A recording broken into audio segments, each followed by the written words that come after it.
Regresamos a esta primera edición de Radio Análisis cuando son las 8:37 de la mañana de este viernes 24 de enero. Avanza a pasos agigantados el mes de enero. Bien intenso ha sido este mes y bueno, pasamos inmediatamente a saludar a nuestros invitados e invitadas en este panel de conversación habitual de todos los días y debo decir que nos agrada mucho tener acá en la radio, en nuestro estudio, después de harto tiempo, a la académica de la Facultad de Gobierno de nuestra universidad, doctora en Ciencias Políticas, Claudia Hayes. Claudia, ¿cómo estás? Buenos días. Hola, Montserrat, un gusto. Sí, te habíamos tenido, estar aquí. Te habíamos tenido a través de las pantallas, pero hoy estás acá, los milagros que hace el verano. Y Pablo Rodríguez ya de la casa. Bueno, Claudia también, pero tú vienes siempre acá a la radio. Sí, ¿sí? Buenos Desde días, tempranito. muchas gracias por la invitación. Gracias, Pablo Rodríguez, investigador del Instituto Libertad, cientista político también. Bueno, harto tema para comentar. Yo quería partir con algo que motivaba una conversación con el diputado Vlado Milosevic más temprano, que es el caso de Ronald Ojeda, ¿no? Este exteniente venezolano que tiene una protección en nuestro país en calidad de refugiado político. Sabemos lo que ocurrió con él, ese crimen bastante horrible que ocurrió el año pasado, y la Fiscalía, a cargo del fiscal Barros, que se dedica además a investigar este tipo de situaciones, primero había planteado que todas las hipótesis posibles eran descartables salvo una motivación política, ¿no? Eso lo dice el año pasado, y a principios de esta semana con algunas señales como el tema de los testigos, da cuenta que es la hipótesis más plausible. No dice que no es descartable, sino que es la más plausible, ¿no?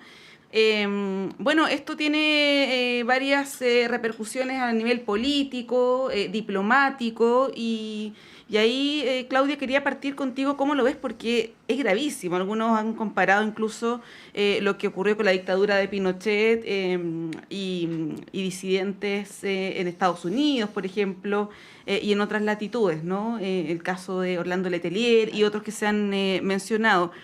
Porque la motivación aquí es política. Se ha mencionado incluso a Diosdado Cabello, que es como el ministro del Interior del régimen, como el autor intelectual de este crimen. ¿Cómo lo ves? Porque no había pasado algo de estas características, bien inédito, y es gravísimo, ¿no? Es muy impresionante, y yo creo que una primera cosa que uno puede decir optimista es que sabemos lo que está pasando. O sea, tenemos más información, la Fiscalía está funcionando, y yo creo que eso debería ser un motivo de alegría y quizás de orgullo, que se esté investigando, que se esté detectando a la gente, que se detectó gente del Tren de Aragua en distintos lugares de América Latina, fuera de Chile, y se están pidiendo las extradiciones, y como que está avanzando la persecución que corresponde, digamos, penal de estos casos, y se consiguió incluso esta información de que podría haber una intervención directamente del gobierno, del ministro del Interior. Yo creo que este caso ha mostrado las profundas credenciales democráticas del gobierno. O sea, el gobierno desde el día 1, el presidente Boric ha sido crítico del régimen venezolano, ha sido crítico del tema electoral, y yo creo mucho más que otros gobiernos de su sector político en la región.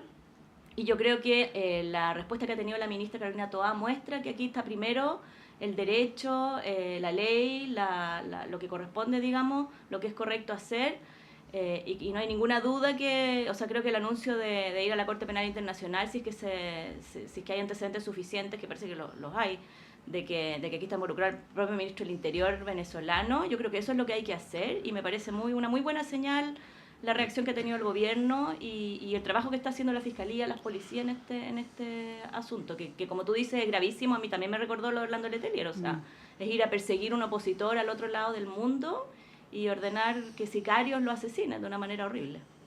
Claro, ahí está la gravedad del hecho, Pablo. ¿Qué pasó con las instituciones también, ¿no? Lo preguntaba Claudio al diputado Milosevic, que es presidente de la Comisión de Relaciones Exteriores, el tema de la inteligencia, por ejemplo, porque él era un refugiado político, ¿no? Por lo tanto es doblemente grave, ¿no? Que le haya ocurrido a él, más allá de las opiniones personales que uno pueda tener de la oposición venezolana o del mismo gobierno de Maduro. ¿Cómo ves ahí que ha reaccionado también el Estado de Chile y una investigación que es súper compleja, pero que ha ido avanzando también bien rápido? A ver, la parte mala es que esto haya ocurrido, o sea, desde el punto de vista de que se vulneró el Estado en sus instituciones, ya en sí mismo es muy grave. Y por tanto la respuesta que se hubiera esperado a partir de aquello, creo que está siendo la correcta, creo que la Fiscalía lo está haciendo bien, justamente buscando lo responsable con todas sus herramientas posibles, y eso es muy bueno, pero eso no puede olvidar el hecho de que esto ocurrió, desde el punto de vista de que las policías no tuvieron la información para prevenirlo, de que la misma Cancillería en sus intentos de relación con Venezuela tampoco tenía más información, que el sistema de inteligencia en Chile no funcionaron para esto. Entonces, uno celebra que justamente se esté avanzando en la búsqueda de justicia, que es lo que corresponde, porque de alguna forma hay que limpiar un poco el nombre del Estado de Chile, desde el punto de vista de que no puede un Estado extranjero y involucrarse en el país con personal o personas que pudieran haber estado en Chile o que pudieran haber venido desde Venezuela, especialmente aquello.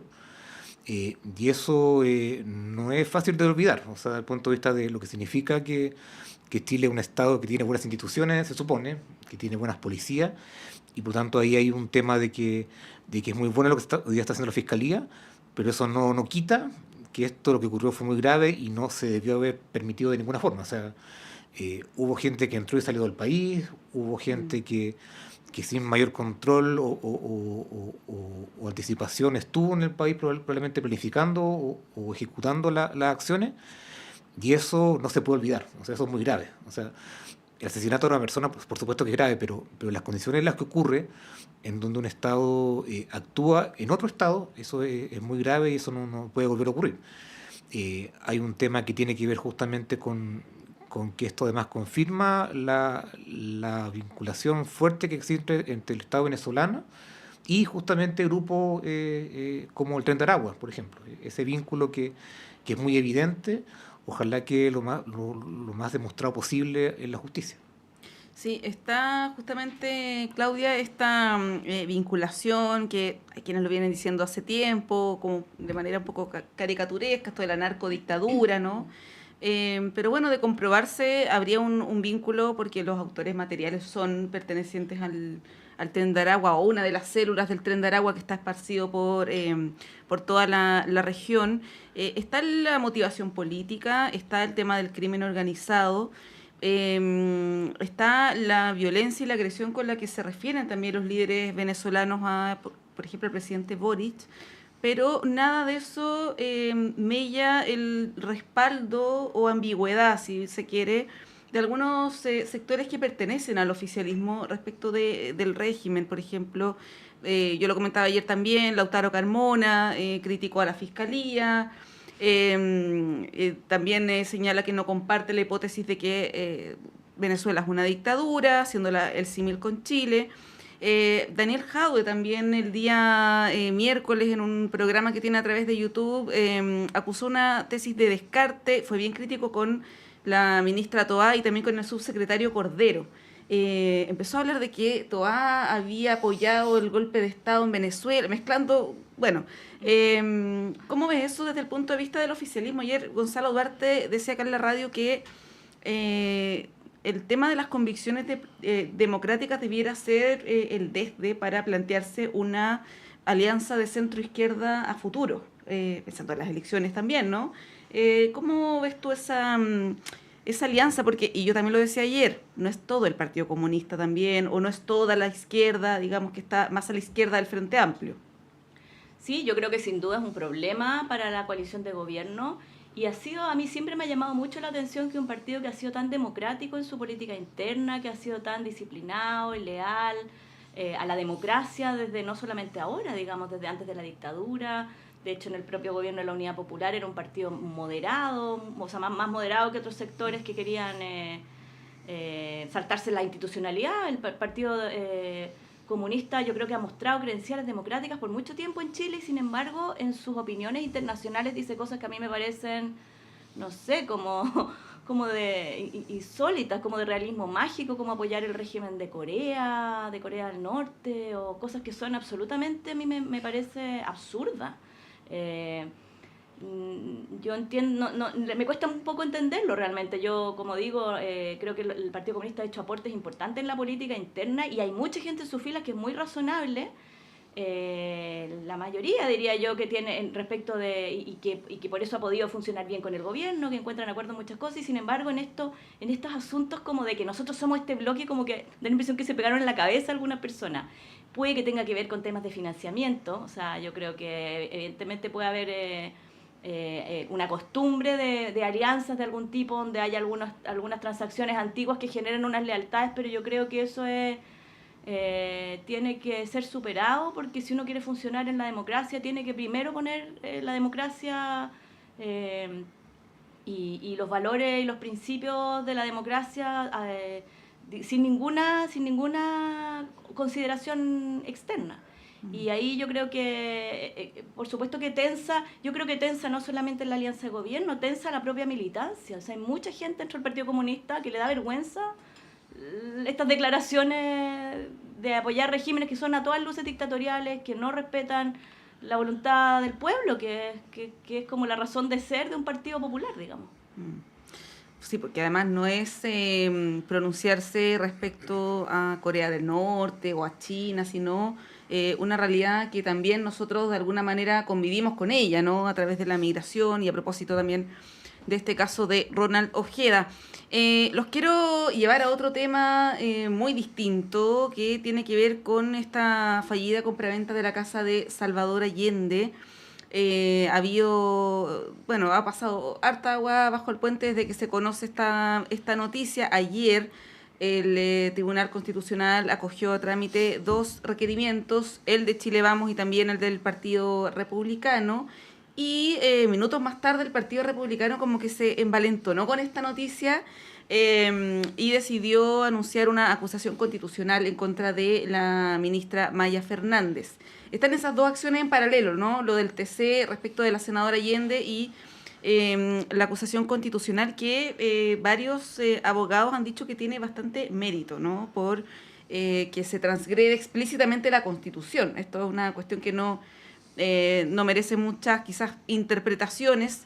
Y ahí está la pregunta, Pablo, ¿qué acciones toma el gobierno respecto de esto? Sobre la senadora Allende no puede hacer mucho, pero sobre la ministra Maya Fernández, quien ayer además guardó silencio en su declaración ante la Fiscalía, cosa que podría ser interpretada como una actitud poco colaborativa, ¿no?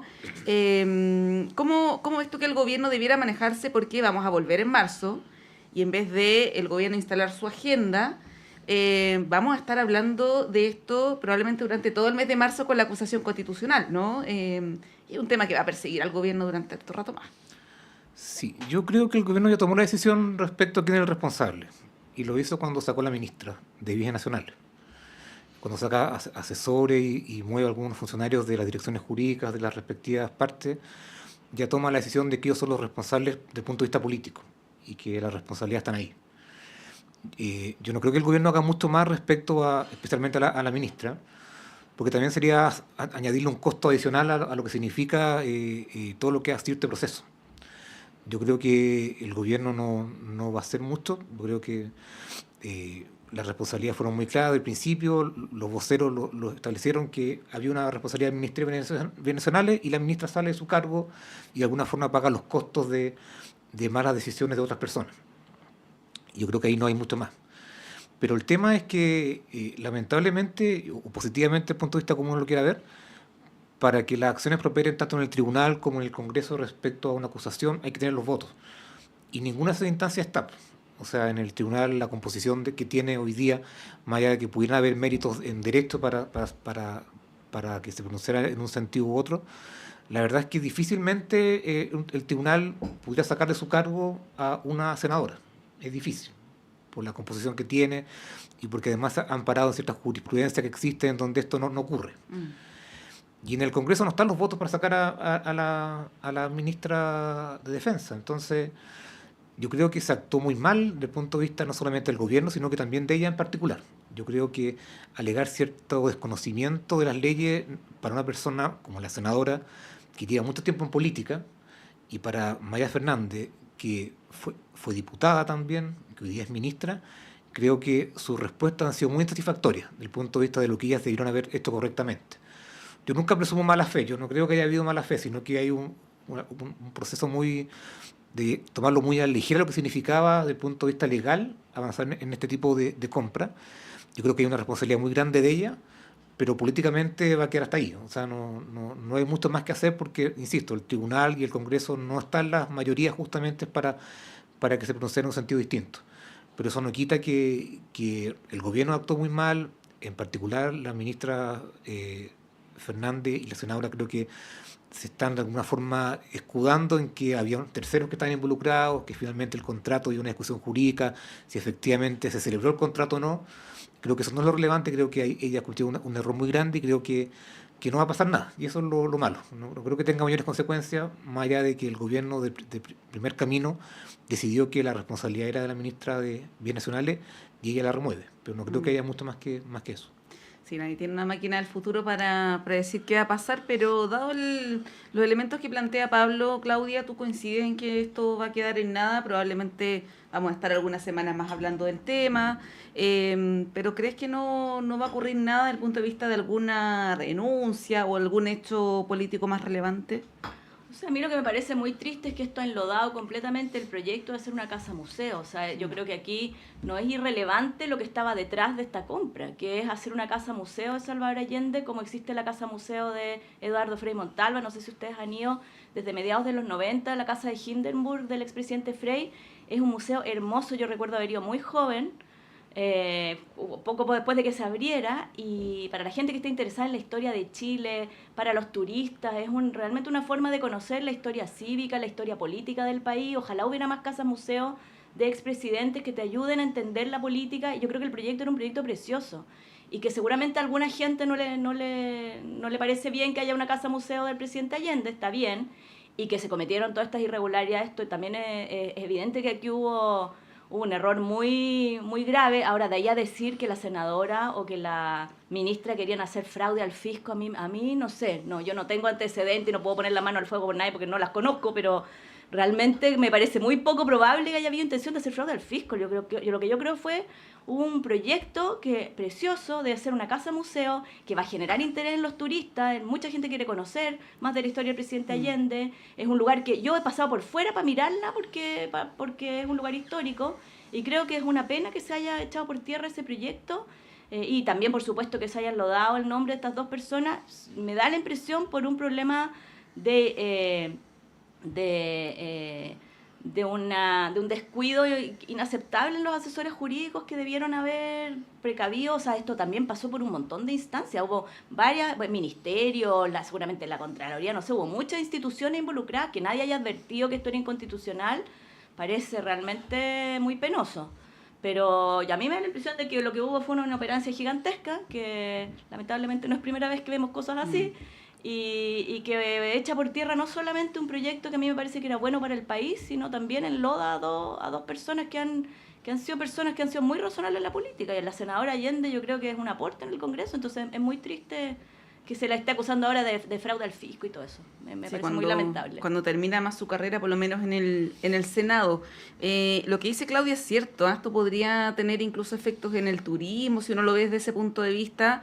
La figura de Allende, para quienes han tenido la oportunidad de conocer otras latitudes, es reconocida en todas partes del mundo. En Europa está lleno de plazas, de estatuas, de monumentos con su nombre, en distintas partes, no necesariamente solo países socialistas, ¿no? Pero es bueno también mencionar el valor histórico que eso tiene.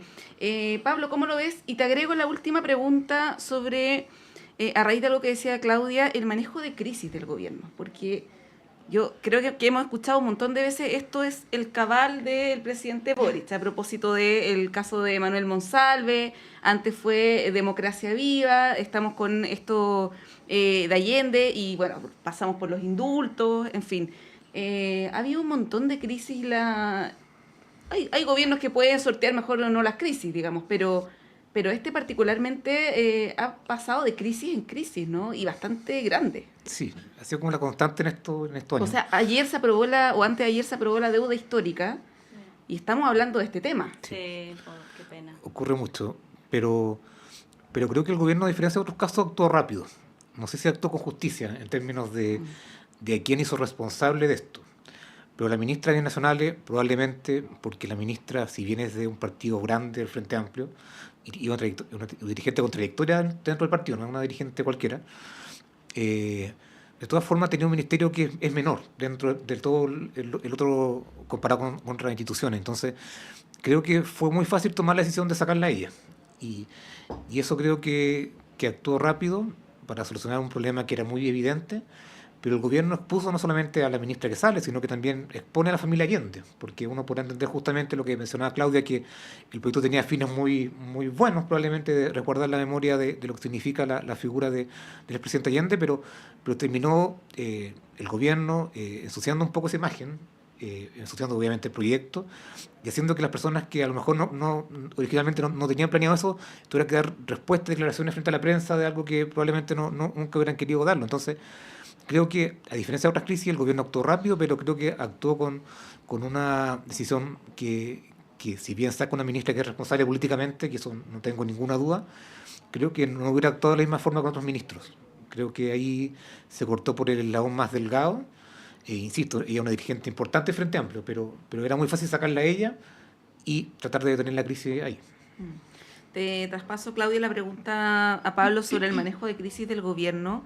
Ustedes recordarán, no fue hace mucho, el caso Monsalve, estuvimos meses hablando solo de ese caso, de cuánto sabía el presidente, cuánto sabía la ministra Toá, una decisión que a todas luces fue un error, ellos mismos lo reconocieron de no haberlo removido en ese mismo momento. Se cometen errores, pero se reacciona lento también, ¿no? Y bueno, además no tiene los medios de comunicación en general a su favor este gobierno. Estamos de crisis en crisis. ¿Cómo ves este caso en particular y sumándolo a otras también? Bueno, yo creo que el gobierno es un gobierno que es débil, sin duda, y eso se refleja también en lo comunicacional, pero se refleja en muchas otras dimensiones, digamos, y como tú decías, acaba de aprobar la deuda histórica, que es algo que es gigante y pasa sin pena ni gloria casi porque un poco el control de los medios, porque hay un ánimo muy anti-gobierno, muy anti-instituciones, muy crítico en general, entonces cuesta reconocer las cosas buenas y los escándalos a veces adquieren proporciones enormes. Efectivamente, yo creo que tiene que ver con este hecho de un gobierno con mucha gente que no tenía tanta experiencia en la política y con un gobierno además que viene en el fondo en la contraola, o sea que le toca en el fondo gobernar en la contraola conservadora que se produjo después del estallido, después del fracaso de los dos procesos constitucionales y sin mayorías parlamentarias, o sea en un ambiente político muy adverso donde la ultraderecha está creciendo y donde los ánimos se han exacerbado mucho en el discurso público, la amistad cívica, como le gusta llamarlo a alguna gente, está realmente a la baja. Incluso lo vimos en el caso de ¿cómo se llama? De la diputada, se me fue el nombre, es que se me olvida todo, que la reemplazó el Celedón, la diputada que falleció cuando quería parearse en las comisiones. O sea, realmente hay cosas que son muy impresentables respecto del comportamiento político que antes no pasaban y hoy día pasan. O sea, la gente se tira a la yugular a la primera, no hay ningún sentido de solidaridad dentro de las instituciones, que es un poco natural y esperable, y en un ambiente que es más crispado y más polarizado también es esperable. Y claro, así es mucho más difícil reaccionar y hacer frente a los escándalos que se han producido. Es verdad que hemos ido de escándalo en escándalo y yo creo que no es menor el manejo de las redes sociales, la televisión, la prensa, digamos. Yo creo que eso... Hay varios estudios que están saliendo, el MEPOP, el Instituto Milenio de Estudios de Política y Opinión Pública, ha trabajado bastante los temas de manejo comunicacional.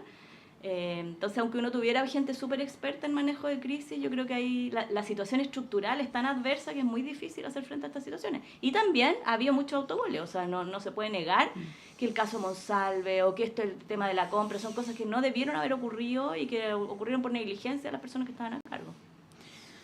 Bueno, tenemos que hacer un corte. A la vuelta les propongo un tema que se vincula mucho con lo que estamos hablando. No es un escenario más alentador, por cierto. que es el tema presidencial, pero particularmente vinculado a la proclamación de José Antonio Kast. Ayer de un discurso, no sé si pudieron leer o escuchar algo de ese discurso, fue bien duro, la verdad, y bien diferenciador de Chile Vamos, habló de las pensiones, marcando una línea divisoria bien clara respecto de Chile Vamos, que por lo menos antes no se había visto así, ¿no? Es una interpretación personal quizás, pero le propongo que analicemos ese escenario a la vuelta, qué es lo que está pasando en el oficialismo también, que es poco. Pero bueno, es una cuestión que vamos a seguir hablando a la vuelta cuando son las 9:02. Hacemos un breve corte y volvemos en breve aquí en Radio Análisis.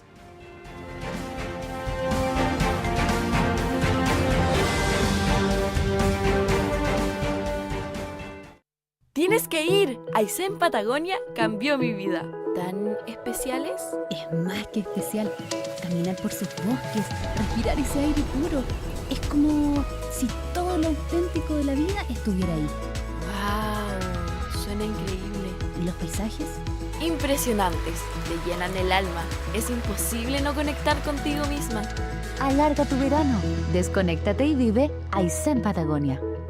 Invita Cernatura Aysén, Gobierno Regional de Aysén, Gobierno de Chile. Aguas Trayén o Cascada en Mapudungún es la mejor agua purificada con tecnología de última generación. Para más información, visite su página web www.aguastrayen.com.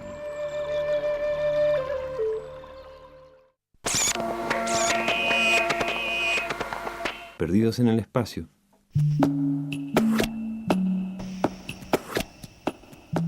Tanta música nueva y tan breve la existencia para darse cuenta.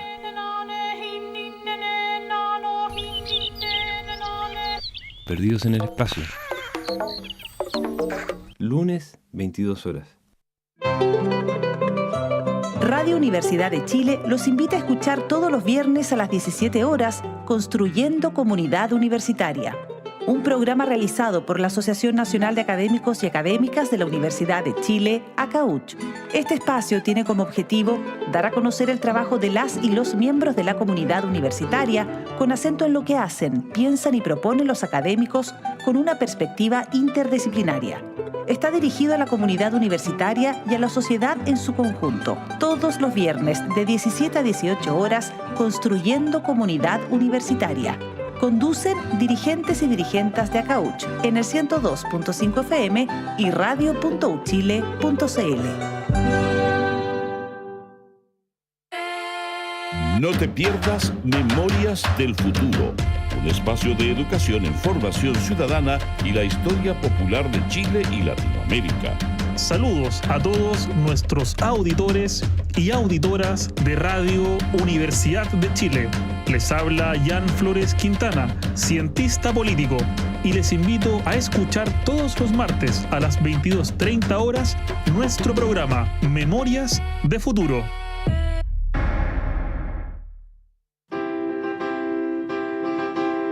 Las Semanas Musicales de Frutillar celebrarán su aniversario número 57 con una programación especial que incluye actuaciones de prestigiosas orquestas sinfónicas, grupos de cámara, solistas y coros del 26 de enero al 3 de febrero de 2025. Ubicado en la ciudad creativa de la música de la UNESCO, el Teatro del Lago será el escenario donde la música de todos los tiempos cobrará vida en un ambiente único. Venta de entradas y más información en www.semanasmusicales.cl. Colabora Radio Universidad de Chile.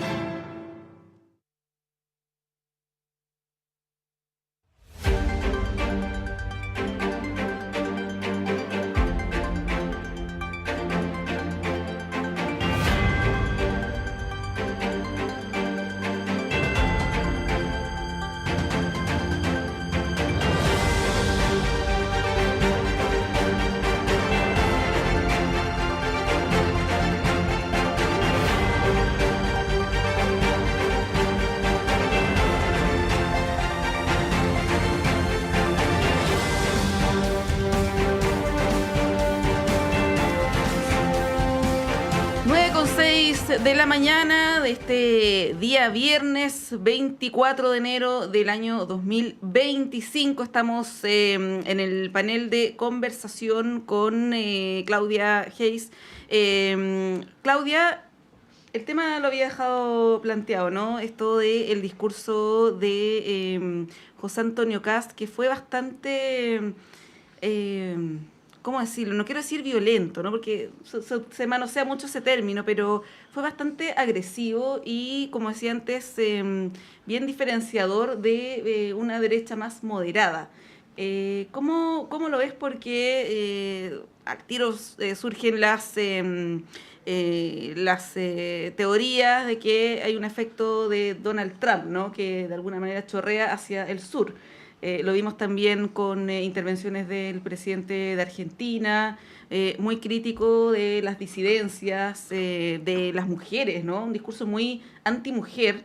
Y bueno, ayer José Antonio Kast dijo vamos a erradicar la cultura woke, también algo que ha dicho, por cierto, Javier Milei. ¿Cómo lo ves en el escenario global, digamos, no solamente en lo puntual de ayer? Sí, bueno, yo creo que no hay ninguna duda que la ultraderecha tiene un nicho que está al alza, que se alimenta del discurso de rabia, del descontento, de la desafección, de la crisis de las instituciones, cuando la gente siente que son todos corruptos, que están todos coludidos, que la justicia en realidad no es justa porque los jueces están sometidos a poderes políticos, que el mercado en realidad no es libre mercado porque las empresas están coludidas y que todo es una trampa. Bueno, ahí hay mucho espacio para teorías de la conspiración y en el fondo para sentir que el sistema en el que uno vive está podrido y que lo único que queda en el fondo es patear el tablero. Yo creo que la ultraderecha se alimenta mucho de esa rabia, que es una rabia que tiene sustento, no es que la gente esté loca, digamos. Es una rabia que tiene una cierta justificación. Ahora, lamentablemente, la canalización hacia esos discursos de odio, hacia encontrar, por ejemplo, chivos expiatorios, que es una característica de la extrema derecha, o sea, una diferencia que tiene los discursos más extremos de la derecha es que en general, a diferencia de los discursos extremos de la izquierda, demonizan a un grupo que generalmente es una minoría, a los homosexuales, en algunos países a minorías religiosas, a los extranjeros, a los migrantes, y ese encontrar en el fondo un chivo expiatorio, un otro a quien culpar de todos los males de la sociedad, es algo que ha explotado Kast y que tiene tanto mercado, podríamos decir que hoy día Kaiser lo está desafiando más a la derecha, digamos. Están surgiendo nuevos emprendimientos ahí en ese sector y lamentablemente no solamente esto atrae a un electorado importante y genera una corriente de pensamiento importante, sino que también yo creo que tiene el efecto muy pernicioso de contaminar al resto del sistema político, especialmente a la derecha. Entonces ahí se ha hablado mucho de la necesidad de que la derecha democrática construya un muro de contención con estos sectores que no se apegan al Estado de Derecho, que no creen en los derechos fundamentales, porque el discurso anti-woke, es cierto que hay un discurso anti-woke importante no solo en la derecha, también en la izquierda, ¿verdad? El famoso libro de Susan Neiman, La izquierda no es woke, critica a los woke por lo que ella llama woke por el auge de la ultraderecha, diciendo que en el fondo la izquierda abandonó a la clase trabajadora y las políticas redistributivas y que esa es la causa de todos los problemas. Yo creo que eso es un reduccionismo enorme y yo creo que uno no puede perder de vista que esto que llaman woke, yo creo que el concepto woke es tan inútil como el concepto octubrista, o sea, creo que es un concepto acuñado para hacer marketing negativo a ciertas agendas de derechos de las mujeres, de derechos de las minorías sexogenéricas, que se ridiculizan, que a veces, que se demonizan, y se caricaturizan, y yo creo, y que creen que con estas cosas quieren que todos nuestros hijos sean homosexuales, quieren que, no sé, lo que decía Milei, la vida de los hombres vale lo mismo que la de las mujeres, y hablar de femicidio va contra la igualdad ante la ley, que es realmente no entender en qué consiste las políticas de la diversidad, en el fondo, de entender que las mujeres no nos tratan igual que a los hombres, que el punto de partida no es una cancha equilibrada. Entonces la igualdad ante la ley no es suficiente para garantizar una igualdad de resultados ante la ley. Es más largo el tema, pero yo creo que el concepto de woke en general es un concepto muy pernicioso porque nos hace olvidar lo que hay detrás, que es la defensa de derechos de personas que han sido perjudicadas injustamente por la sociedad. Y yo creo que efectivamente estamos en un momento de peligro democrático en que la derecha tiene mucha responsabilidad, y es cosa que vean lo que pasó con el Partido Republicano en Estados Unidos, que se ha convertido en en algo realmente muy difícil de defender. O sea, muchos de los republicanos incluso han pasado al Partido Demócrata, porque ya las credenciales democráticas del Partido Republicano están en cuestión cuando se está apoyando a un criminal condenado por crímenes. Eso. Pablo Rodríguez, ¿cómo ves el escenario también desde la derecha, no sé qué apellido ponerle, la derecha más moderada, derecha democrática? Hace una década la UDI era lo más extremo que tenía nuestro sistema político, y ahora ya ni siquiera es el Partido Republicano, ¿no? Se ha ido corriendo el cerco también hacia la derecha, y ahí eso deja varios desafíos también para lo que conocemos ahora como Chile Vamos, que en su momento fue la Alianza por Chile, de hacer o no este cerco sanitario respecto de posiciones más ultras. Estamos hablando, bueno, ahí Claudia hacía una descripción de algunos puntos, pero estamos hablando también de criticar a la ONU, esta mirada antiglobalista, antivacunas en algunos casos también, ¿no? Pero el cambio climático, exacto. Pero de algunos actores también se sigue insistiendo en esto de la unidad amplia desde el Partido Republicano, o incluso desde Johannes Kaiser hasta demócratas, cosa que es inviable, por cierto, ¿no? Pero siguen incluyendo a esos sectores como parte también del ethos de la derecha. ¿Cómo lo ves tú? Y hay quienes son muy críticos también de esa posición. Yo creo que el debate sobre la reforma de pensiones ha dejado muy claro que hay dos proyectos distintos. Creo que pocas veces queda tan nítido que hay una derecha que, en este caso Chile Vamos, con sus dirigentes principales. Siempre hay gente que no está de acuerdo, pero sus dirigentes principales han estado dispuestos a conversar con el gobierno buscando el mejor proyecto posible para enfrentar el tema de pensiones, y ha sido muy resistido por parte de republicanos y del nuevo partido de Kaiser.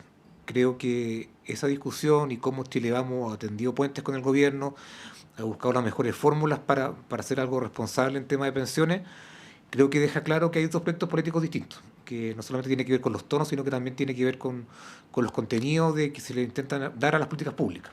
Y creo que ahí hay un punto positivo. Yo me quedo con eso, porque muchas veces los políticos, los periodistas, como que intentan justamente buscar el máximo de diferencias posible entre Chile Vamos y republicanos. Y creo que en particular en el proyecto de pensiones eso ha ocurrido bien. Y eso creo que es bueno para justamente diferenciar bien lo que significan el proyecto de Chile Vamos con otros proyectos políticos de derecha. Y porque son distintos, porque además sus líderes lo han dicho muchas veces. O sea, Kast, ahora Kaiser, lo han señalado en reiteradas oportunidades que son proyectos políticos que están compitiendo, así como ocurrió en su momento con el Frente Amplio frente a la concertación, y sabemos lo que ocurrió ahí. En la derecha está pasando algo similar, de reemplazo de ciertos líderes, de ciertos partidos de coaliciones, y esa disputa está en proceso. Yo no sé cómo va a terminar, pero creo que lo de pensiones ha sido muy clarividente para ver que hay proyectos políticos que son distintos, en la forma y en los estilos de hacer política. Yo creo que Kast, lo de ayer, responde a que se instala como candidato con más fuerza, pero Kast lleva siendo candidato 4 años prácticamente. Y es muy difícil tener una candidatura en ese tiempo, mantener una candidatura que sea más o menos atractiva. Pero Kaiser se le metió muy fuerte por la derecha. Yo no tengo ninguna duda que todo lo que está perdiendo Kast lo está ganando Kaiser. No creo que lleguen a otro electorado todavía. Probablemente los no identificados, la gente más desencantada con el sistema político, podrían hacerle algún sentido a algunas de las cosas que ellos dicen, pero creo que todavía Kast y Kaiser representan algo muy parecido. Uno es más radical que el otro, probablemente, Kaiser. Pero están hablando, creo que, de cosas muy parecidas en cuanto a lo que tú decías respecto a toda la desconfianza en la ONU, respecto al cambio climático, respecto a la injerencia de órganos extranjeros en Chile. Entonces el discurso creo que lo levantó en cierta parte Kast, pero Kast ha perdido atractivo, ha perdido novedad. Y creo que Kaiser, que ha agarrado inesperadamente, creo que para mucha fuerza, pero creo que le está quitando votos y electorado a Kast hoy día. Ese es el escenario. No puede que esto cambie, obviamente, esto es dinámico, pero creo que también permite que Chile Vamos tenga un proyecto mucho más claro, más nítido. O sea, que esa disputa entre Kaiser y Kast también te haga diferenciarte de lo que significa Chile Vamos frente a otros tipos de derecha, y creo que eso también es muy, muy relevante. Sí, antes de dar la palabra a Claudia, Pablo, está la tentación, me imagino, ahí permanente de Matei de correrse un poco hacia la derecha, porque hay discursos que son quizás más efectivos o generan mayor acogida, como discurso antimigrante, por ejemplo, ¿no? Vimos hace un par de semanas que ya hizo algunas propuestas que fueron bien cuestionadas, habló de la zanja, Lo mismo que dijo Kast ayer, esto de poner algunos tipos de explosivos también, que fue bien criticado porque la verdad no se diferencia mucho de una propuesta republicana, por ejemplo, ¿no? Ha planteado en un par de ocasiones esto de reponer la pena de muerte para ciertos delitos. Va a estar quizá ese tironeo constante, ¿cómo lo ves tú, de Matei, en algunos temas particulares? Me imagino que los de género no, porque además las mujeres votamos mayoritariamente, ¿no? Ahora, antes ya no tanto el voto conservador, sino más bien más progresista, pero sí en algunos temas irse más a la derecha. Y ahí esto que dice, tú pones el ejemplo de pensiones, donde por cierto ella tampoco tenía un liderazgo, ¿no? en este tema. ¿Cómo ves la figura de Matei en este entramado de la derecha? Sí, yo no sé si es más de derecha lo que ella ha señalado en varios temas, especialmente respecto a seguridad. Yo creo que tiene que ver más con firmeza, con dureza, que no sé si es lo mismo. Puede que alguien lo diga que sí, pero tiene que ver con que hoy día la gente está esperando cosas distintas o mucho más directas en términos de lo que significa la inseguridad. Y creo que Matei ha hecho lo que tiene que hacer, una candidata. Si el tema que a toda la gente le preocupa es seguridad, de tener una respuesta que sea distinta a la que tiene el gobierno actual. Entonces creo que hay un tema respecto a seguridad que es mucho más duro probablemente, más directo, más fuerte respecto a lo que se ha hecho hoy día, pero yo no calificaría eso como más de derecha. Creo que tiene que ver con que ella busca integrarse con un tema que es relevante para la gente. La gente está esperando cosas distintas de un gobierno, especialmente en materia de seguridad, por lo tanto creo que ella va en esa línea. Y respecto a pensiones, ella creo que ha hecho los puntos correspondientes, pero ha dejado actuar a los dirigentes de Chile Vamos, que son los que negocian en el Congreso.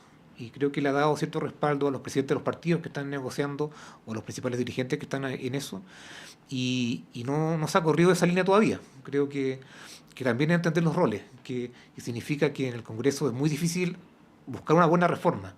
De hecho, si uno piensa, es muy difícil que se respeten los acuerdos. En todos los partidos, el presidente de un partido llega a un acuerdo y sus parlamentarios hacen otra cosa. Entonces creo que ha sido respetuosa justamente esas dinámicas porque son muy difíciles de llevar. No tendría mayor sentido que ella se intentara meter porque es un Congreso que está desordenado. Por tanto, no tendría ningún efecto ni para bien ni para mal, sino que ordenar al Congreso creo que es tarea y parte de los presidentes de los partidos. Intentar hacerlo, probablemente no lo van a hacer, pero creo que el rol que ella tiene que jugar es distinto a meterse directamente en algo que ella ni siquiera vota. Yo creo que es la líder del sector hoy día, obviamente, pero creo que su rol hoy día es distinto. No es de estar viendo y negociando una reforma que hoy día le corresponde a los presidentes de partido. Claro, es que ahí está también, Claudia, la disyuntiva de cuán beligerante mostrarse, por ejemplo, con republicanos cuando igual requiere sus votos, ¿no? No de los militantes probablemente, pero sí de quienes adhieren a esas figuras. Ayer, por ejemplo, anteayer estuvo el alcalde Agustín Iglesias de Independencia, que es de Chile Vamos, y fue muy duro con republicanos. Me llamó la atención a propósito del proyecto de pensiones. Pero en el caso de Matei no se ha escuchado ninguna declaración respecto de republicanos con ese nivel de claridad, por lo menos, ¿no? ¿Cómo ves el rol de Matei en este tironeo entre republicanos y Chile Vamos? Yo creo que no hay duda que la derecha ha tendido a correrse a la derecha, o sea, particularmente en temas sociales, en temas de derechos sociales y en temas de populismo penal. O sea, el discurso del populismo penal, el discurso antimigrante, el discurso como de que los migrantes son todos criminales, de mano dura. En la Convención Constitucional fue impresionante la discusión, bueno, más bien por los republicanos, de que los criminales no tienen derechos, o sea, no, como que ¿por qué la Constitución tiene que garantizar el derecho a la defensa, por ejemplo? Que es como cosas básicas de cómo funciona un sistema democrático, que todas las personas tienen derecho a la defensa, porque, bueno, esa demonización como del criminal, a lo Bukele, digamos, yo creo que es un peligro hoy día, y es un peligro para la democracia, porque finalmente parece que estuviera dando respuesta al problema del crimen, que es algo que es muy sensible para la ciudadanía, pero de paso termina con el Estado de Derecho, termina con las garantías que tienen que tener todas las personas, y uno puede terminar con situaciones como las que ocurren en El Salvador, donde vienen los policías, toman detenidos gente sin ninguna evidencia y terminan presas personas que son inocentes. Y claro, uno puede decir, bueno, es un costo pequeño para que la gente pueda ir a la calle, pero bueno, cuando es el hermano de uno, cuando es el hijo de uno, el costo no es tan pequeño. O sea, la justicia se puede poner en riesgo, y yo creo que los discursos de mano dura en general en América Latina y en Chile en particular, Chile que es un país que no tiene, digamos, hemos visto surgir crímenes violentos que no teníamos, pero no tiene tasas de crimen que se condigan con el nivel de alarma pública que hay. O sea, hay gente que no se atreve a salir a la calle. Yo trabajo en el centro, ando por el centro todo el día y me he encontrado con gente que me dice, pero ¿cómo tú andas por el centro? Porque realmente los medios de comunicación han hecho una campaña del terror, que no estoy negando que haya aumento de la violencia y que hemos visto cosas horribles que antes no se veían, que hay crímenes nuevos como el secuestro, el sicariato que antes no se veían, es cierto, pero realmente yo creo que el nivel de alarma no se condice y se está usando políticamente, la violencia se usa políticamente. Yo creo que es muy probable que en el caso de un cambio de gobierno veamos una disminución drástica cuando llegue la derecha al gobierno, si es que llega, de los noticieros que hoy día nos dan 45 minutos de crimen todos los noticieros. Yo creo que eso va a bajar. O sea, decir que que no hay una manipulación política del temor, el temor siempre ha sido una herramienta de movilización política. Y yo creo que aquí se está instrumentalizando mucho el temor y lamentablemente Matei es parte de eso. Y lo otro que decía yo de los derechos sociales también, o sea, esta idea que hubo hace 10 años quizá, de buscar una derecha más moderada, más social, esto del centro social que se hablaba, de una derecha que promoviera un Estado más benefactor, eso también va en retroceso. Entonces yo creo que lamentablemente para tener un sistema democrático sólido necesitamos una convergencia en el centro entre izquierda y derecha, y eso se está alejando hoy día. Y yo creo que el discurso de Matei lo aleja también, porque como decía, creo que estas fuerzas de ultraderecha han derechizado en general y han hecho que la búsqueda de los votos esté en el extremo en vez de estar en el centro, como suele ocurrir en los sistemas políticos. Sí, pues han permeado también incluso algunos parlamentarios de centro-izquierda. Yo ponía ayer el ejemplo también de algunos diputados que proponen que los migrantes no tengan derecho a voto, que hay que romper relaciones con Venezuela, ¿no? Ideas que no necesariamente son del sector.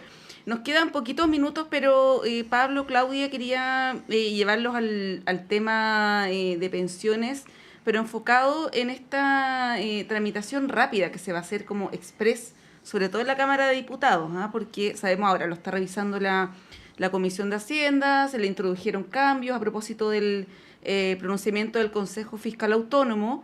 Se va a votar en la sala probablemente como el martes, a principios de la otra semana, y la Cámara va a tener un par de días para votarlo. Probablemente el gobierno ahí, la negociación es que no haya comisión mixta y que el proyecto quede despachado en pocos días, ¿no? ¿Cómo ves eso? Porque esto ha levantado alertas también por parte no solamente de quienes están en la oposición, sino también algunos representantes del oficialismo. Pablo, ¿cómo lo ves?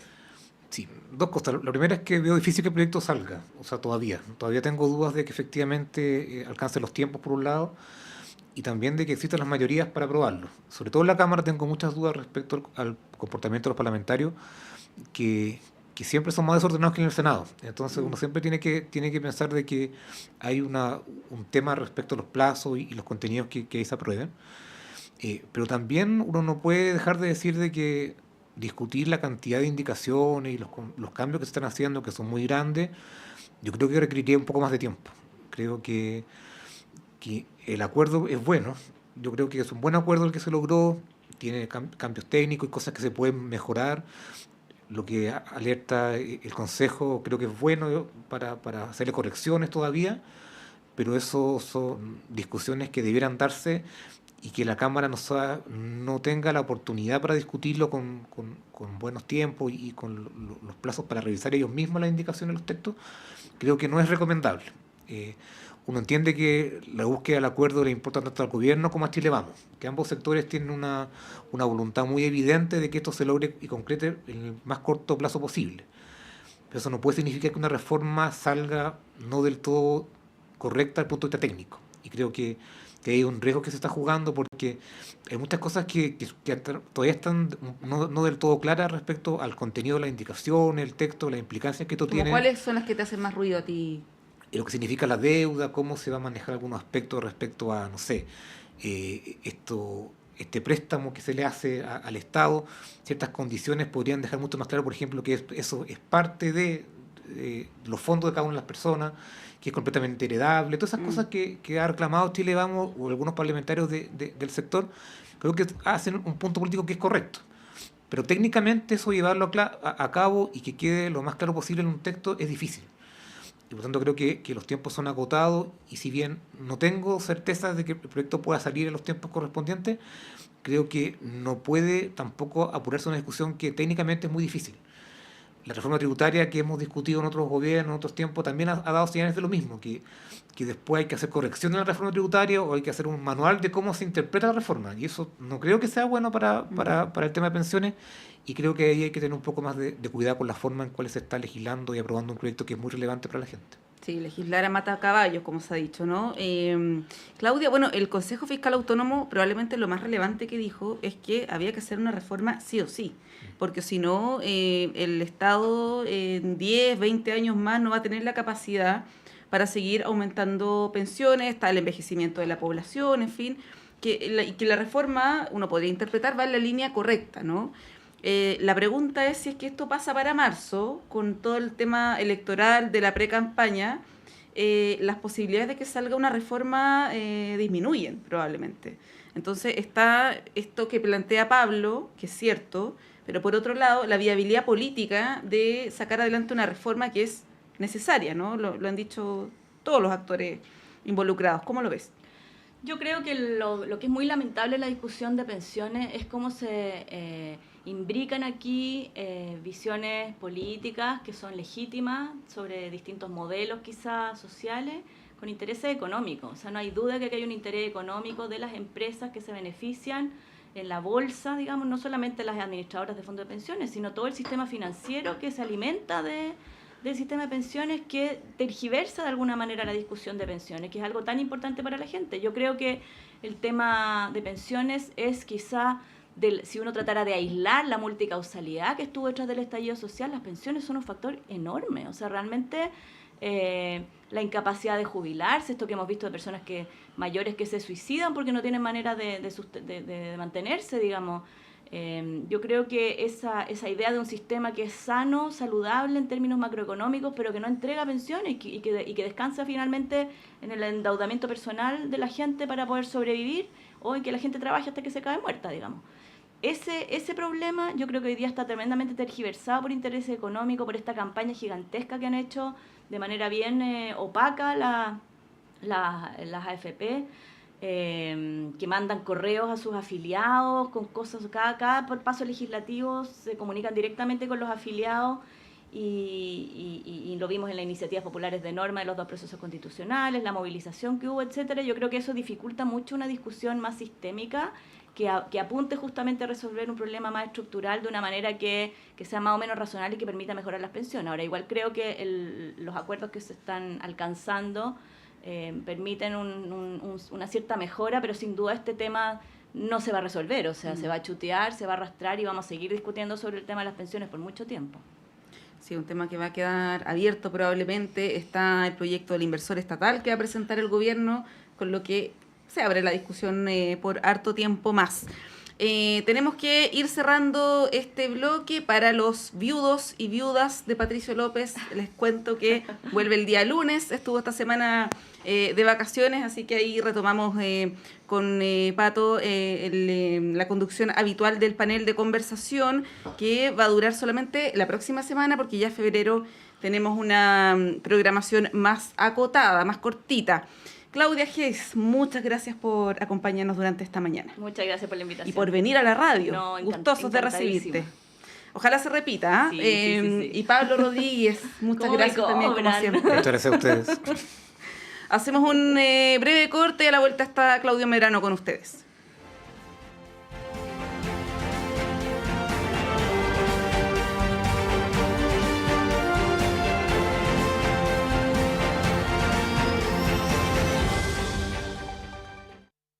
La clase de marketing digital de hoy tendrá por tema identidad en Internet.